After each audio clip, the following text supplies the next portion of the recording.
Bienvenue sur l'autre monde des contes. Aujourd'hui, je vous lis Dagon, une nouvelle d'H.P. Lovecraft. Bonne écoute. C'est sous l'emprise d'une grande tension que j'écris ces mots, puisque cette nuit sera ma dernière. Sans le sou, je suis au bout de mes réserves de drogue, cette drogue qui, seule, peut me rendre la vie supportable. Je ne saurais endurer plus longtemps cette torture. Je vais donc me jeter dans la rue sordide depuis la fenêtre de ma mansarde. Ne croyez pas, parce que je suis l'esclave de la morphine, que je sois faible ou dégénéré. Lorsque vous aurez lu ces pages griffonnées à la hâte, vous comprendrez peut-être, bien qu'il vous soit impossible d'appréhender l'entière vérité, pourquoi, à défaut d'oublier, je dois mourir. C'est dans l'une des régions les plus désertes du vaste Pacifique que le paquebot dont j'étais le subricargue tomba sous les coups d'un contre-torpilleur allemand. La Grande Guerre commençait à peine et les forces navales ennemies ne s'étaient pas encore abaissées à la barbarie qui finirait par les caractériser. Le destroyer nous arraisonna donc légalement et l'équipage dont j'étais fut traité avec toute la considération et toute l'équité dus aux prisonniers de guerre. D'ailleurs, nos geôliers se montrèrent si tolérants que, 5 jours seulement après notre capture, je parvins à m'échapper, seul, sur un petit bateau, avec d'abondantes provisions d'eau et de vivres. Lorsque je fus libre et suffisamment loin, je me rendis compte que je n'avais aucune idée de l'endroit où je me trouvais. Et n'ayant jamais été bon marin, je ne pus que supposer à la position du soleil et des étoiles que j'étais un peu au sud de l'équateur. J'ignorais tout de la longitude de ma position et ne voyais ni île ni côte qui auraient pu m'aiguiller. Le temps était au beau fixe et pendant de nombreux jours, je voguais sans but sous un soleil de plomb, espérant croiser un navire ou échouer sur les rivages de quelque terre habitable. Mais comme ni l'un ni l'autre ne se produisait, je commençais à désespérer, seul sur les infinies émouvantes vastitudes d'azur. Le changement survint alors que je dormais. Je n'en connaîtrai jamais les détails, car, malgré un sommeil troublé et infesté de rêves, je tardais à me réveiller. Quand enfin cela se produisit, je m'aperçus que j'étais à moitié enfoncé dans une substance gluante d'un noir infernal. Le bourbier, parcouru d'ondulations monotones, s'étalait à perte de vue dans toutes les directions. J'aperçus mon bateau enlisé à quelque distance. Contrairement à ce que l'on pourrait s'imaginer, ma première réaction face à ce changement si radical et inattendu dans la nature du paysage ne fut pas la stupéfaction. Je fus plutôt saisi de panique, car l'air et le sol pourrissant avaient quelque chose de sinistre qui me glaçait d'effroi. Les carcasses de poissons en décomposition et les autres formes indescriptibles que je voyais affleurer à la surface de la vaste plaine fangeuse faisaient régner une odeur pestilentielle. Peut-être est-il vain de tenter de mettre des mots sur l'indicible hideur que peut recéler une immensité stérile et absolument silencieuse. Il n'y avait rien à écouter, ni rien à voir à part une infinie étendue de vases noirs. Et cependant, l'immobilité et l'uniformité du paysage firent naître en moi une peur si oppressante qu'elle me donnait la nausée. Le soleil flamboyait dans un ciel cruel qui me semblait presque noir, tant il était dénué de nuages. J'avais d'ailleurs l'impression d'y voir se refléter le marais d'encre qui s'étendait sous mes pieds. Tout en me traînant pour regagner mon bateau échoué, je compris qu'une seule théorie pouvait expliquer la situation dans laquelle je me trouvais. Quelques bouleversements volcaniques sans précédent avaient dû faire remonter à la surface un morceau de plancher océanique, exposant par là même des régions cachées sous d'insondables profondeurs aquatiques durant des millions et des millions d'années.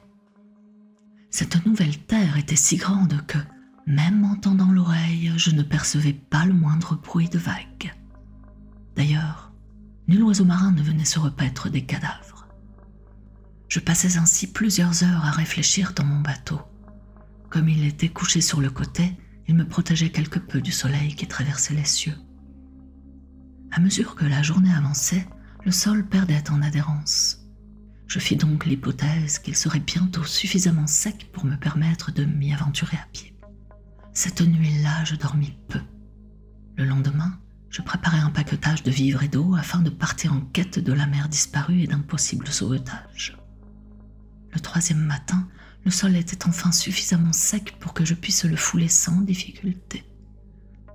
L'odeur de poisson pourri était insupportable, mais mon salut m'importait trop pour que je me soucie de ce genre de désagrément. Je partis donc bille en tête vers une destination inconnue. Je marchais toute la journée en direction de l'ouest, guidé par un lointain monticule qui paraissait être le point culminant de ce désert ondoyant. La nuit venue, je campai, puis, lorsque le soleil se leva, je repris ma route vers le tertre, même s'il me semblait à peine plus proche qu'au premier jour.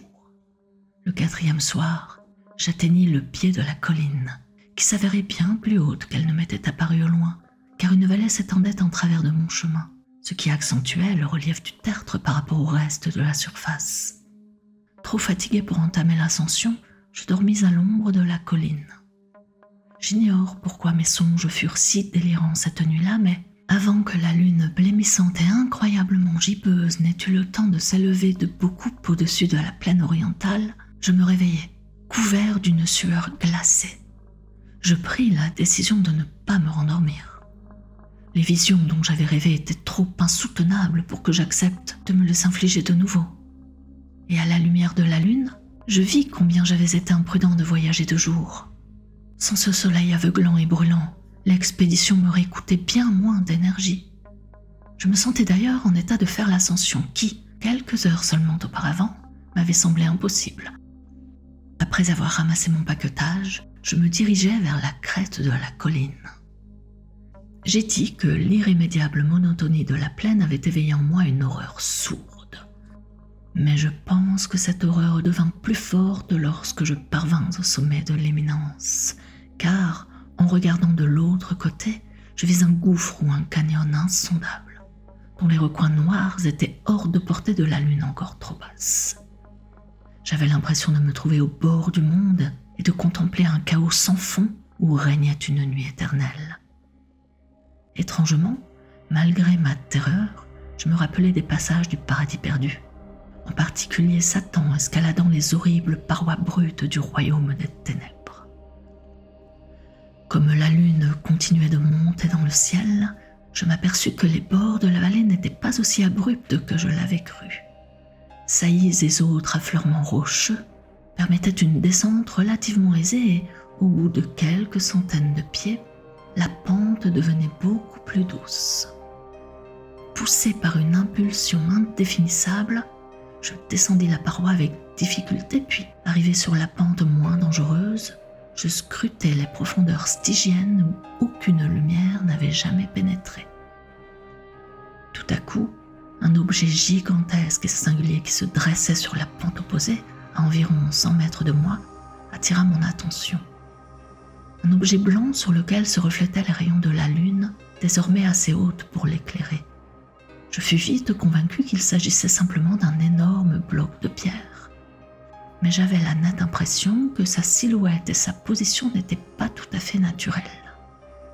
En l'observant plus attentivement, je fus envahi par des sensations que je ne puis exprimer car, malgré sa taille titanesque et le fait qu'il se fût trouvé depuis la jeunesse du monde dans un abîme béant au fond des mers, je voyais bien que cet étrange objet était un monolithe bien formé, dont la masse imposante avait été travaillée et, peut-être, vénérée par des créatures vivantes et conscientes. À la fois stupéfaite et effrayée, mais non sans ressentir le frisson du scientifique ou de l'archéologue au moment de la découverte, j'examinais plus attentivement les alentours. La lune, désormais proche de son zénith, brillait bizarrement, crûment, au-dessus des hauts escarpements qui bordaient la crevasse. Elle révéla la présence d'un cours d'eau perdu que ses méandres soustraillaient à la vue à droite comme à gauche, mais dont les flots arrivaient presque au niveau de mes pieds. De l'autre côté de la crevasse, les vaguelettes léchaient la base du monolithe cyclopéen, à la surface duquel je distinguais à présent inscriptions et bas-reliefs rudimentaires.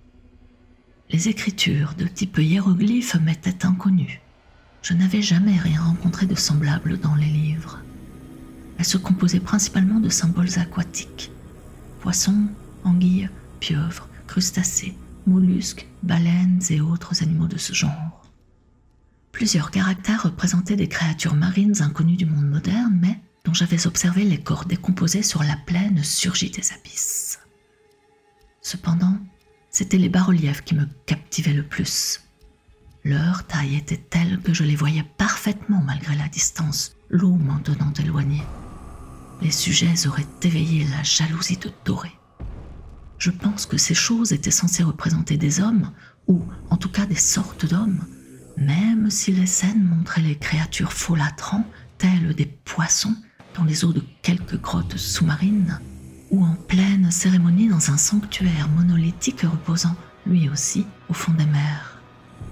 Je n'ose décrire en détail leur visage ou leur forme, car au seul souvenir de ces images, je me sens sur le point de défaillir.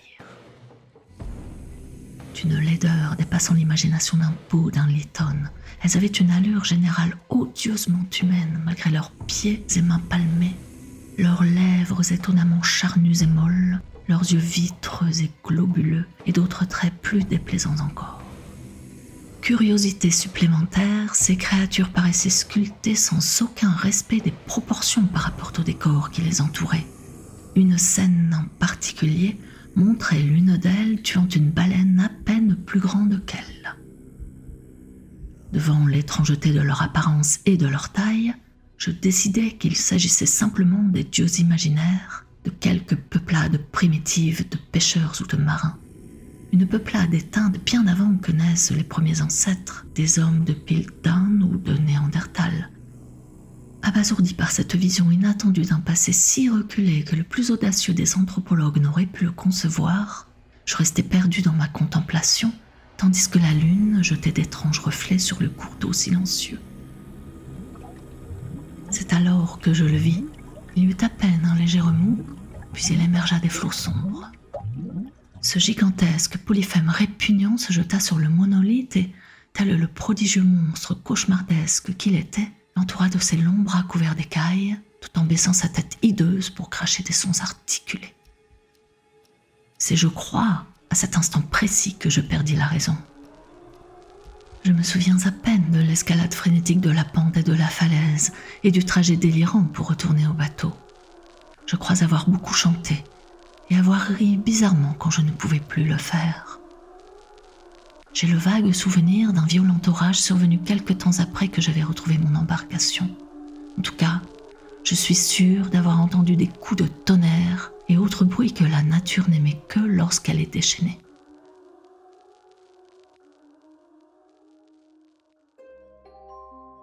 Quand je sortis des ténèbres, je me trouvais dans un hôpital de San Francisco où m'avait déposé le capitaine du bateau américain qui m'avait trouvé en pleine mer. Dans mon délire, j'avais beaucoup parlé, mais on avait peu prêté attention à ce que j'avais dit. Mes sauveteurs n'avaient entendu parler d'aucun tremblement de terre dans le Pacifique. Je n'insistais pas. À quoi bon leur raconter mon aventure quand je savais que jamais ils ne me croiraient? Un jour, j'allais voir un célèbre ethnologue qui s'amusa de mes drôles de questions concernant l'antique légende philistine de Dagon, le dieu poisson. Toutefois, m'apercevant vite que j'avais affaire à un homme désespérément conventionnel, je coupai court. C'est la nuit, alors que la lune gibbeuse décline, que je vois la chose. J'ai essayé la morphine, mais la drogue, tout en ne m'offrant que de légers sursis, a irrémédiablement fait de moi son esclave. Je dois donc en finir, à présent que je racontais toute mon histoire pour avertir mes contemporains. Peut-être se riront-ils de moi. Je me demande souvent si tout cela n'était pas un rêve pur et simple, si je n'ai pas été sujet à un délire fébrile alors que j'étais au soleil dans mon canot, après mon évasion. Je me pose la question, mais la réponse me vient toujours sous la forme d'une vision horriblement réaliste. Je ne puis songer aux profondeurs abyssales sans frémir en imaginant les créatures innommables qui pourraient, en ce moment même, ramper et patauger sur le plancher océanique gluant, vénérer leurs vieilles idoles de pierre et sculpter leurs portraits écœurants sur des obélisques de granit trempé. Je rêve qu'un jour, Elles sortiront des flots pour entraîner dans leurs griffes pestilentielles les misérables restes de l'humanité affaiblie par les guerres. Du jour où les terres s'enfonceront et où le fond sombre des mers s'élèvera dans un chaos universel. La fin est proche. J'entends un bruit à la porte, comme si quelque gigantesque créature pesante à la peau glissante se frottait contre le bois. Elle ne me trouvera pas. Mon Dieu, cette main! La fenêtre! La fenêtre!